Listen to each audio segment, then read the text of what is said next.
Breaking बातमी समोर येते। पुणे सातारा महामार्गावरील अनवडी गावाच्या हद्दीत अपघात झालेला आहे।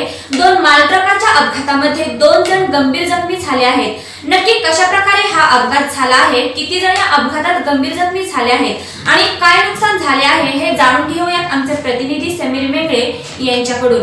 हा समीर, नक्की कशा प्रकारे हा अपघात घडला आणि या अपघातात काय नुकसान झाले आहे, काय सांगशील? हा रुक्मिणी पुणेकडून सातारकडे जात असताना अनेवाडी गावच्या हद्दीतील टाकूबाईच्या माळावरील HR 38 AES 2737 हा लोखंडी पाटे भरलेला माल ट्रक पुण्याकडून सातारकडे जात असताना पहाटे 4 वाजण्याच्या सुमारास आला असता पाठीमागून MH 4C 8828 हा ट्रक भरधाव वेगात आलेल्या माल ट्रकला पाठी मागून जोराची धडक दिल्याने त्यातील चालक समाधान भीमराव सातपुते आणि किन्नर रफिक हळवेरी हे दोघेही गंभीर जखमी झाले आहे। त्यांना सातारा येथील शासकीय रुग्णालयात दाखल केले आहे।